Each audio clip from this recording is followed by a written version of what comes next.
an amazing Victorian look. And welcome everybody to the Gamification Revolution. I'm Gabe Zichermann, coming to you live from a snowy, rainy New York City. And we're here today with the amazing, incomparable Schell. Hi, Jesse, welcome.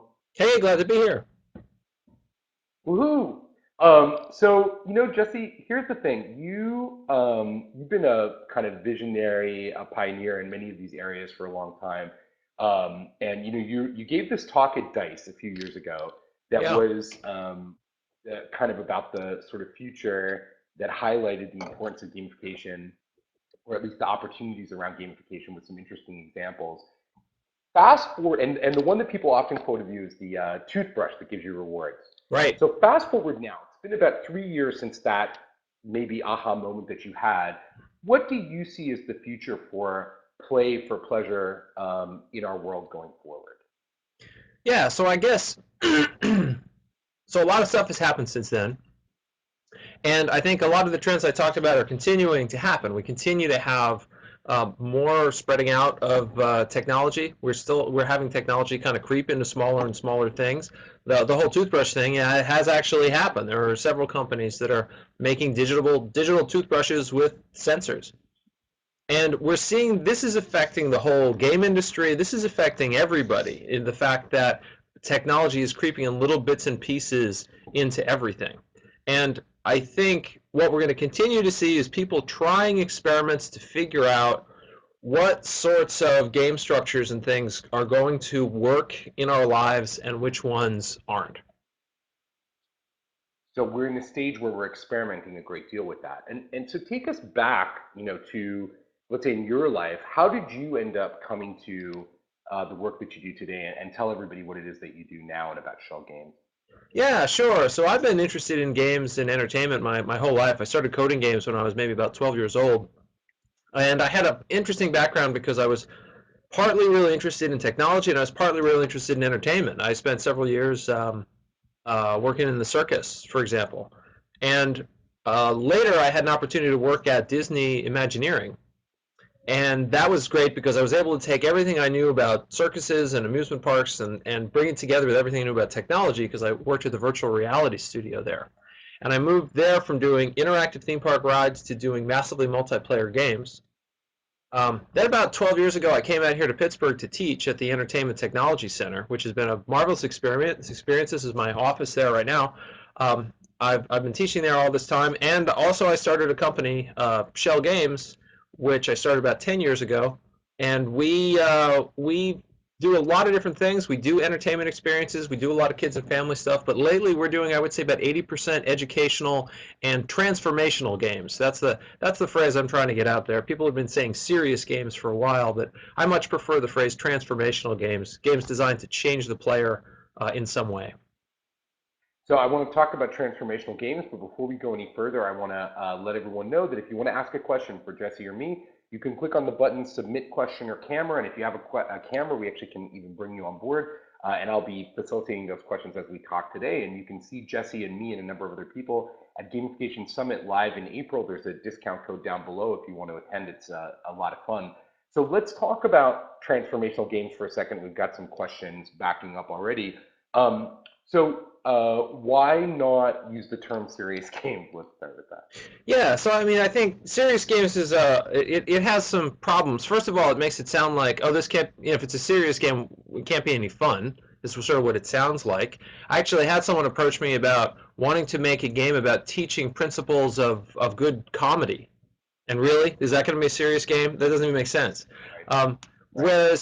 whereas I found that the thing that people have in common when they say serious games is they mean, well, we mean games for purposes that are going to change something, and it's usually change the player through education or changing the player's habits, but sometimes changing the world or changing something. I thought it was more positive and more accurate. What do you think is hard and easy to change about a player through the process of games? Are there any particular things that are more or less challenging to actually transform? Oh, I think everything is sort of challenging in its own way. There's a lot of different opportunities. I mean, certainly simple things like imparting a simple piece of knowledge can be fairly easy, but getting people to remember things is is the harder part of it. Um, uh, One thing that a lot of the Can you games talk? we've yeah Yeah, no, no. I mean, one of the questions that I have, I mean, more specifically, I guess, on that, and then we'll take this question from Michael, is, if you think about, like general game behaviors, like getting people to grind, for example, or do these little behaviors that are maybe not that interesting or a little bit banal, it seems like games have a great deal of ability to accomplish that, to get millions of people to do things like harvest gold, or check on their crops, or, show up every day at 12 o'clock. But what about more complicated behaviors? What about helping people do things like empathy, or feel love, or yeah be altruistic? What about those things? yeah no it's you obviously changing human nature is a thing that probably isn't going to work, but there are a lot of the place where you have the most chance to change somebody is when they're kind of on the tipping point about something. We recently did a game with Yale University called Play Forward, and it's all about trying to get young teenagers to behave more responsibly so that they might not get the HIV virus there.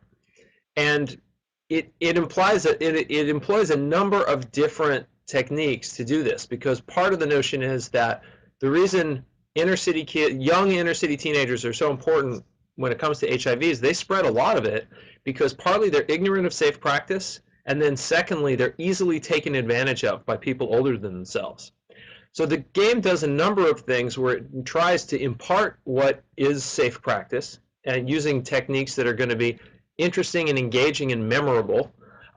But then also it tries to get the kids to practice situations that are the sort of situations where you're going to run into danger. So we've got whole scenes where you're at a party and you're looking for, like, all right, what could be dangerous at this party? And we let the whole thing unfold so that you really see all the bad stuff go down. The kids go in the basement and they huff some aerosol cans and one of them dies, and then you get to rewind time and look at, well, what could we have done here? When would have been the right time, and what's the right way in order to say no to something like that? But it's very, like, the whole thing is very subtle and it involves layers and layers of psychology, and that's the key with all these things, is to understand the real psychology of it, and then to figure out how you can kind of put the key in the lock in order to change it. So here's a question that I asked Asi Barak from Games for Change, where of course you've also keynoted before, last week when he was on the show. Was it hard for you to convince the funders of that game to let the kids die from huffing aerosol cans? And is there a mode where you allow, in that example, the Yale game, which Ivan's put the link up here in the chat window for anyone who wants to check out that cool work, is there a scenario under which you might want to let the kids play out the negative fantasy um, in some way without this kind of like judgment, or not? The way the game works is fascinating. First of all, what worked so well was that Yale Medical were incredible partners on the project, and they really understood the psychology of what is going to make a difference with kids and what is it that the kids need to know about, and they were not afraid to pull any punches. So the stuff that happens in there is very real. And then in terms of the negative consequences, we don't just want them we don't just allow them to check out the negative consequences. We actually force them to go down the negative roads. The way the game is set up, you can't unlock the positive paths until you've experienced the negative paths and examine them fully and learn lessons from them. And then you can rewind time and then figure out, well, how can I make it to a more positive path? What is it going to take in order to get there? So I think this dovetails nicely to this question that we have from Michael Witham, um, which is, I think, a great question. And he asks, how much does context affect game elements and their application? And I want to kind of put this into context for the example that you just gave for Mhm. The Yale example, which is, no matter how good this game is that we make, Jesse, or this transformational game or gamified experience that you might be working on, if that comes down from some of these parents, or it comes from their teachers or from a doctor or something like that. Yeah. How does that affect the success or failure of a transformational project like this? Oh yeah, absolutely. Context for everything is incredibly important. Context, in that case, partly it's a credibility context because you assume something coming from a parent or a teacher or a doctor is going to be something that's preachy. We did another game called Tunnel Tale, which is out there, and we haven't talked about it a lot, partly because of this exact context question.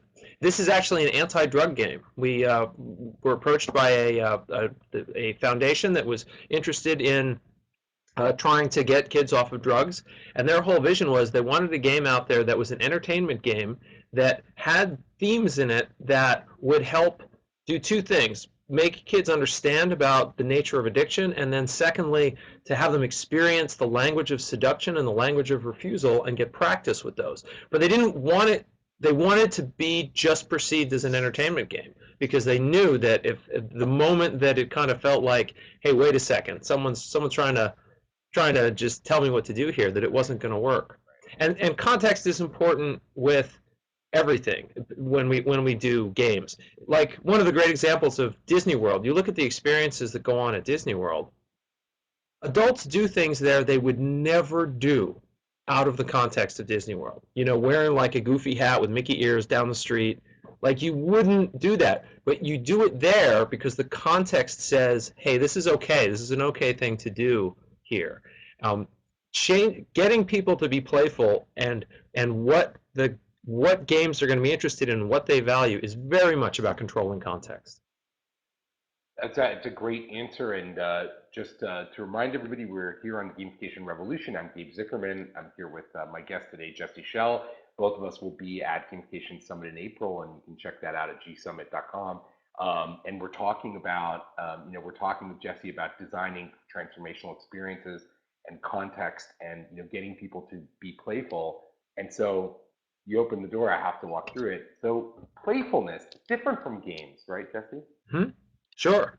Playing Yeah. games are not the same. How do we get people to be more playful?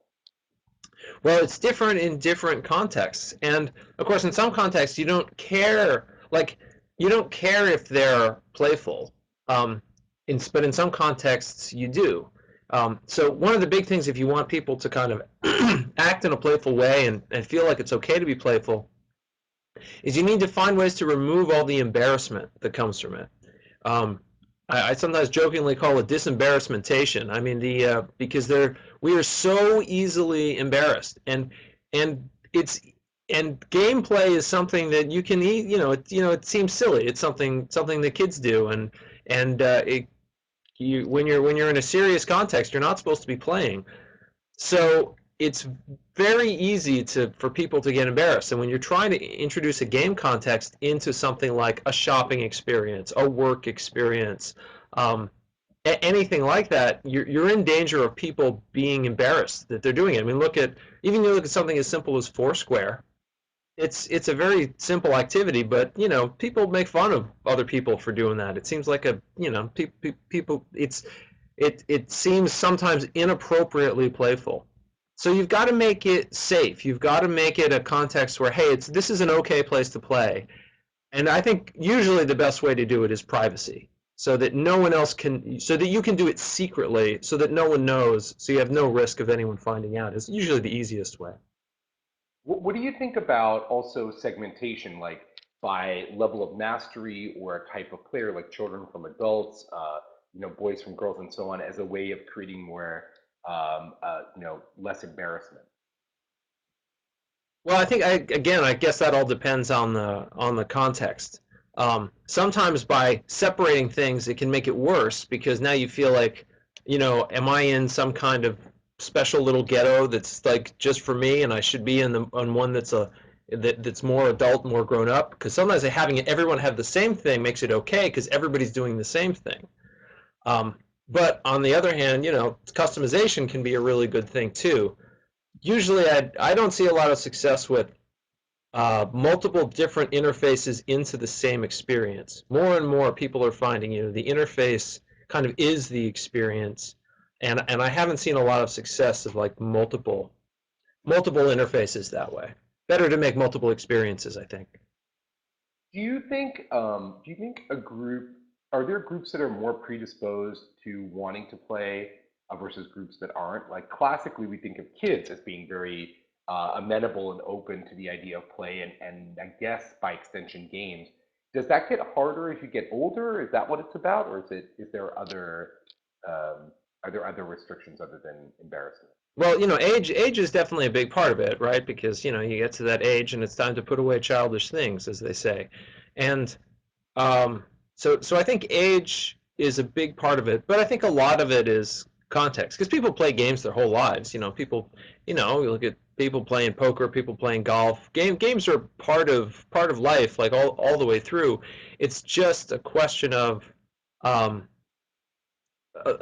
a time and a place. Is this kind of part of what I want to do or not? I mean, you look at something like frequent flyer miles, and on one level you can really consider that a game, but it sure doesn't feel like a game. Some people make it feel like a game, but mostly Right. it feels like a serious thing that's just woven in with the experience, and it doesn't necessarily. I guess all I'm saying is not all games need to have a playful feel.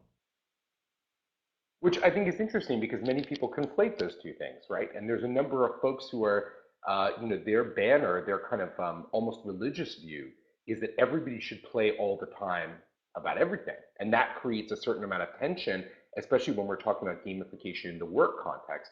Many of your examples often touch on that. You talk about it. Do you have any particular kind of thoughts about how gamification finds its way into work and what some of the gotchas might be there?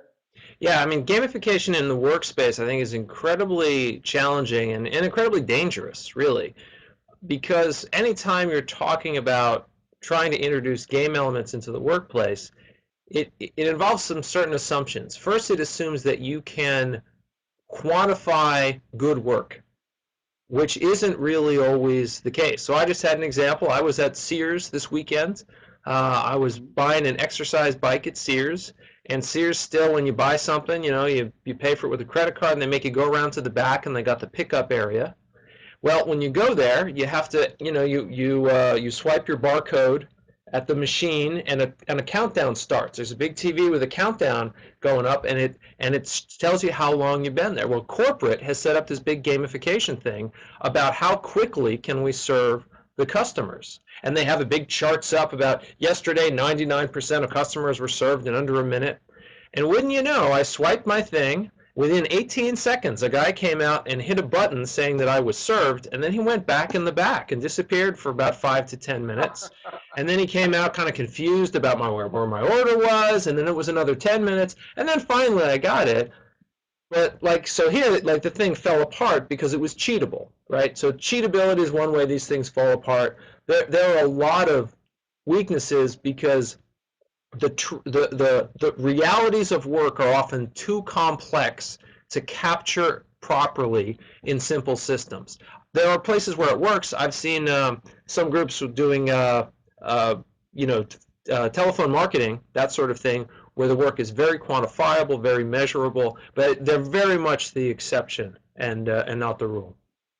Let's go back to cheating for a second. So, in many cases, when you talk about transformational games, how concerned are you with anti-cheating measures in the kinds of things that you build at Shell Games? Does it matter when you're working on stuff like that? Yeah, cheating is really important for a number of reasons. Cheating is something you really have to worry about because two things happen when there's cheating going on. First of all, it means certain players can cheat and they're getting around the system and they're not experiencing it the way you'd want them to.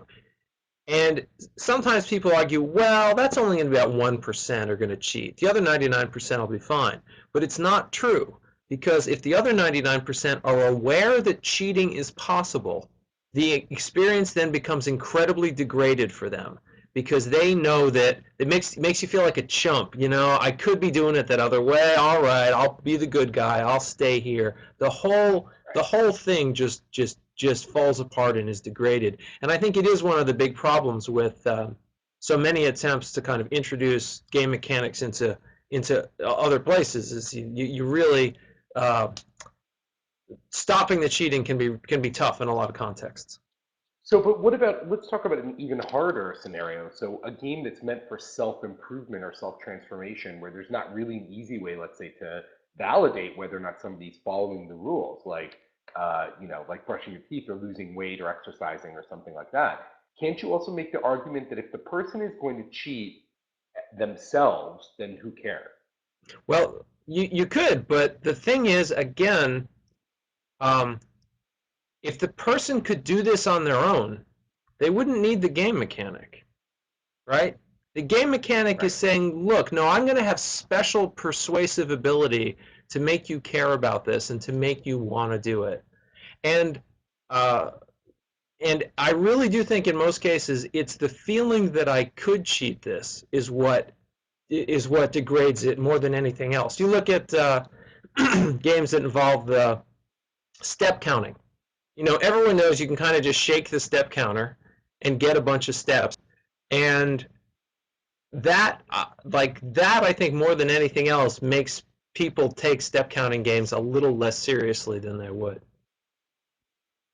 Interesting. So we have a question from Jonathan Posner, and I just want to remind everyone we're here on the Gamification Revolution with Jesse Schell. I'm Gabe Zichermann, and if you have questions for Jesse or me, feel free to ask them by clicking on Submit a Question or Camera, and you can come see us soon live. And so Jonathan's question is kind of business oriented, but I want to kind of reshape this a little bit. He's asking about how to make gamification relevant in for service providers in an app context, and I actually want to turn this around for you a little bit. So what are the challenges with making anything, it doesn't matter what platform you're on, whether it's the iPhone or the web or whatever, is getting people engaged to come back and keep experiencing, keep experiencing the experience, the game or gamified system, transformational game over and over and over again, right? It's, you might be able to get 30 seconds out of somebody, but then there's demands, there's kids, there's parents, got to run around and do different things.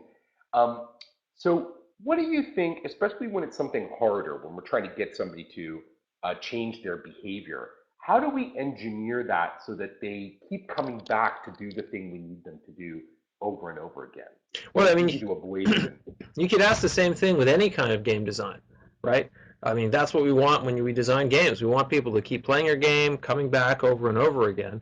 And the answer to the question outside of games is the same for the question is the same answer inside games.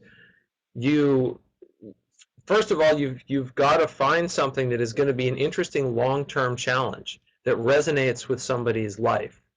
And then there's all these things, of course, you have to do, right? You've got to have it be at the right challenge level and the right increase of a challenge level, and you want to include the right social factors so that I care about that. You might want to have some hidden surprises that are going to come along the way as you go through it, so that I'm curious about how's this going to go down, because the reasons people stop playing a game are so many, right? That that it got boring. I knew what was going to happen next. It got too hard. You need to just get all those things out of the way. And even then, think of the greatest game you ever played. Are you still playing it now? You're probably not. And I think one of the things that goes wrong, people have these unrealistic expectations about what might be possible with game structures. Because most people, when they get engaged with a game, maybe they'll stay engaged with it for, if it's really great, 3 months or 6 months, and they're on to something else. I mean, that's best case scenario in most cases. So do you feel like, so you talked about these limitations, what it is that that people can or can't do. What do you think, like in your practice? I know lots of people come to you to design these transformational games, and thanks for that question, Jonathan, by the way. So in your practice, what do you feel like some of the things that you have to kind of turn people down for, or disabuse them of before you're able to kind of do projects with them? I imagine there's a lot of people coming to you going, "We're just gonna fix the whole world with this one game." Oh yeah, sure. So a lot of people have unrealistic expectations about what game mechanics can achieve. I remember I had some people from a vitamin company come to me and say, "Yeah, we want to get a gamification system going to get people taking vitamins every day."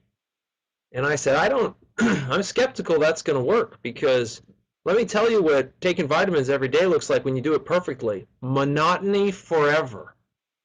There's no rise in challenge. There's no increase in difficulty. And then I asked them, "Are you planning to make some new product? Perhaps vitamins that get gradually more difficult to swallow, like each day?" And they said, "No, we're not going to do that." Although I love the idea of vitamins just getting bigger and bigger. And anyway, um, but they know they don't want to do that.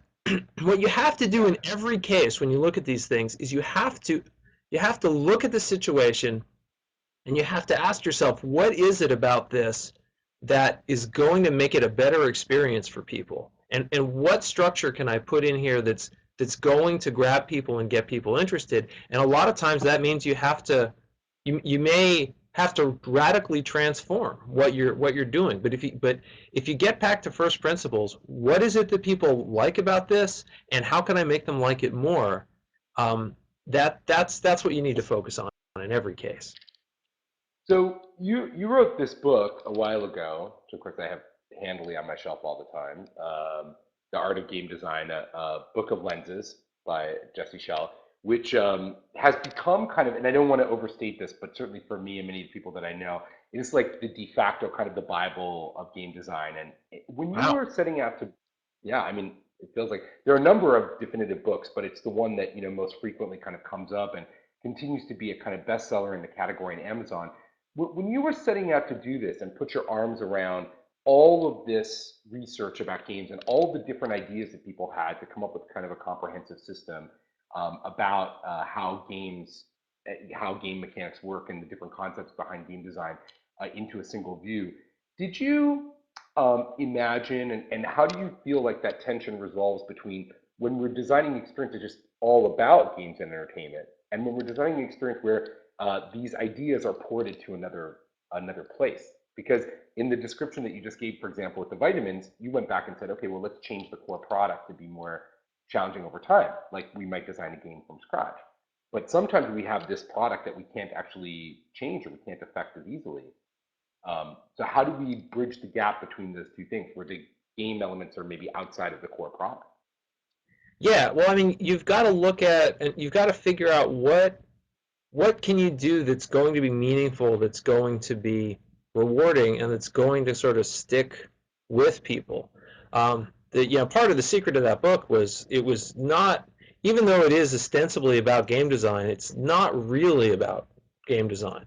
It's really just about designing anything. But I knew that if I made a book about designing anything, no one would be interested in that. But there'd be a lot more interested in a book about um, designing games, because games ultimately encompass all other media. I mean, anything that involves being interactive, um, can easily become a game, and then games can contain every other medium in them. Um, so So it's kind of meta, yeah, I mean, I guess interactive. for me, there's not like really design is design. It's really it's all design is pretty much the same, and it's all about how do I get people, how do I get people to be interested in it, and that's appeal, and then how do I get people to stick with it, and that's engagement. And it's really just about how do I get people to like things, and which means you have to understand what is it that people like, what is it people want, what is it that people are going to find rewarding, and what is it that people are going to stay with, because there's so many secret psychological traps. That's really the key. I'm fooling around with another book that's really all about that notion, all about understanding all the hidden mechanics of psychology that nobody talks about. Well, doesn't it seem some days like it's kind of a we really are bridging this gap between design and psychology, and that's really at the core kind of what the discipline is here. Yeah, I mean that's definitely. I mean, all design is just applied psychology. That's really all that design is. And it's hard because human beings are just incredibly richly complicated. Yes, they are. And one kind of last question for you, Jesse, and you've been getting everyone's excited to see your new book, by the way, already here in the chat. One, so hopefully it'll be ready soon. Oh yeah, One last right. question that I have for you, which is any kind of cool projects that you want to talk about that you guys have worked on at Shell Games recently, or any that are upcoming that we should be paying attention to in the run up to Gamification Summit? Yeah, one that I'm really excited about is something new we're doing. Right, it started out as a thing called Puzzle Clubhouse, Yep. which and it's evolved into something new, which is currently codenamed Game Factory, but it's going to have a real name probably by the end of the week. We're planning to launch it for real in April, and the whole idea of it is we found there are so many people out in the world who want to create games and don't really have any sense about how to get in. They've got an idea for a game, but they don't know what to do with it. And we want to make a place where those people can go and we can help them out. So the whole idea of this website is bring your idea. Everyone's going to give you advice about how to make it better. We'll give you advice. The community will give you advice. You can kind of make it a little better. Everybody votes on which ideas are best. We take the best ones and we build prototypes. We'll get professional developers doing concept art and doing little game prototypes that everybody can play test. There'll be more voting that goes on and more improvements that you'll need to make to your game. And then the top ones that get the most votes, we're going to do a Kickstarter to raise money for them, and we're going to make them, we're going to sell them, and we're going to split the money with you. And we're Awesome. excited about this because I think I think people are going to be excited about having an outlet for kind of taking their game ideas to, and it's a great way. I'm always excited about new ways to teach game design, and here we'll be kind of working on these ideas in a very public forum, so you can kind of see them evolving live. Well, I think it's very exciting, and I've been very excited about that project since you first announced it. I think it's going to be, I think it's going to be absolutely positively amazing for all of us, and it's going to be transformational for the whole industry. I'm sure as we get more indie games and more interesting ideas surfaced in the world using the crowd and using sort of expertise. Um, and I want to thank you, Jesse, so very much for coming on and being with us here on the Gamification Revolution today. It's been fascinating, of course, as we knew it would be. Jesse Schell, professor at Carnegie Mellon and head of Schell Games, and now this new project, which was Puzzle Clubhouse, but we'll find out by the end of the week. And you can come see Jesse and me, about 50 other folks, speak at Gamification Summit in April, talking about how to make design engaging. Thanks to all the folks who asked questions. Thanks to you, Jesse, and we'll see you all next week. Keep having fun. All right.